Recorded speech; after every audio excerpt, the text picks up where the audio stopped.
Hey, hello, my name is Roslyn, and today we'll be talking about how to become someone who attracts scholarship. So you apply for them, but you also attract them because now they see you and they are attracted to you such that you are now a choice person to be granted that scholarship. So how do you attract it?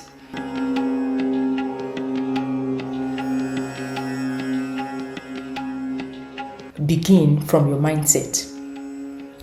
The truth is that people don't just get scholarship, they become the kind of people scholarships are looking for. Do you get what I mean? So you become the kind of person that actually attract that scholarship. Then you ask me how. No problem, I'll show you how.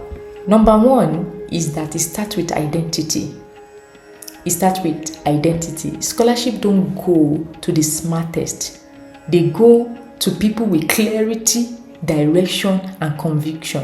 Have you seen someone that actually have a first class and someone with a 2-1 actually got the scholarship and the first class didn't get it? What's the difference? The difference is clarity, direction, and conviction. This thing, it can be seen. It can be seen in every writing you do, as you talk.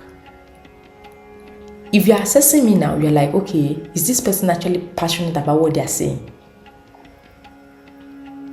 And then you'll be able to know, is this person clear? Do they really know what they are talking about? If you can see it from another person, that means you yourself, you are executing this thing. You are displaying this same thing, right? So it starts from identity, it starts from clarity, it starts from direction, it starts from conviction. Are you even convinced about what you are talking about? You want to send a PhD proposal. Are you convinced of that thing? You are writing a statement of purpose. Did you hear? Recently, I just was thinking, this thing is statement of purpose, motivation letter. What is motivating you? What are you motivated for? Right? So, you have to start from this place. And that means before you think about the country, the school, or the document, ask yourself, who am I becoming? Are you becoming someone that can really excel with when this scholarship comes? Of course, you read, you will do other things, but that's not what I mean. Who are you really becoming? So you need to become someone who leads, who serves, who builds, and think differently. This is what I call identity-based positioning. So you've already become that person that, you've started doing something. You're collaborating with this person. You wrote a paper with this person. And all these things are adding up. See that I've not talked about CV, but I've talked about CV. Because when you become this kind of person, your CV is improving as well. It is getting stronger as well. So the kind that makes committees say, we need this kind of person in our program. There's no way. If you had any other person, this person has to be there. Another thing, because I don't want this video to be long, is clarity over confusion. A lot of people write SOPs out of pressure, not purpose. 1 week into the submission, into the deadline is when you are scrabbling SOP. Do you even know your why? And that's why they sound generic, uninspiring, unforgettable. Immediately they close that document. They might not even remember anything. But how do you stay lingering in the heart of the person that is reviewing your document? So, if you want to attract life-changing opportunities, you must first be able to answer this. Why do I want this? Why? And what will I do with it? You don't get scholarship for where you are. You get them for where you are going and who you will impact. Your story matters, your experience matters, but you must learn to own it and present it with so much clarity that, I actually know where I'm going now. And I know people will benefit from this impact. If you put all these things together in in your statement of purpose, yeah, you are doing something very right, doing something so great. And the last one, the last part, or second to the last, is you show up before the stage arrives.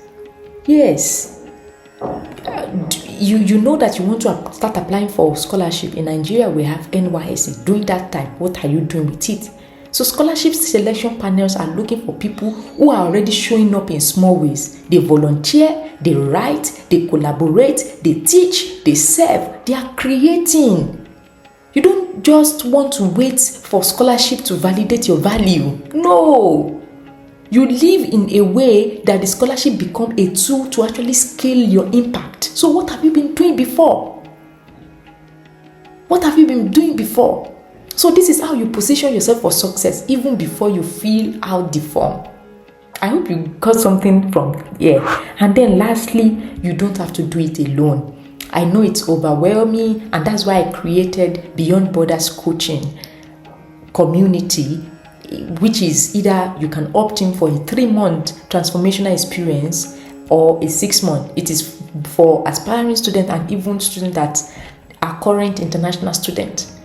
So the goal is that we work together throughout the journey, become a community, and these are people who don't just want to get in, but want to thrive and lead with purpose. And we don't just talk about document, we talk about mindset, we talk about value, visibility, and execution. So every week you get a video lesson, workbook and reflection prompts, live sessions every 2 weeks, a powerful driven community that where you support each other and you're not alone on that journey. It can be lonely, right? And deep, you can even collaborate with people in that community and take yourself by the hand to grow together. And then deep transformation that outlives the scholarship. So that's why I'm saying it also involves current international students so that they know and they are able to plan their journey. I've been there. And in another video, I'll be sharing my story of how, if you are not intentional about this journey, 3 months to the end of your scholarship, that's even after you've gotten in. And that's why I'm saying it's even important for international students as well. You are like, okay, anxiety starts building up. I don't want to go back to my country. What am I supposed to do?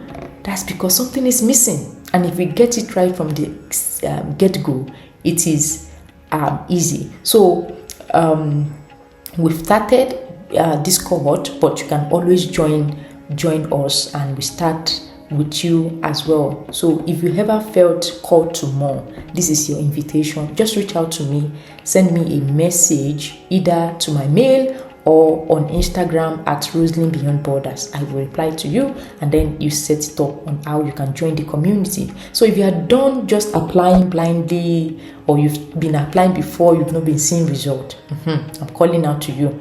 Or you are ready to become someone that is worth selecting, join us on this journey. And there's also a link to actually the seller where you can book the call and join the community.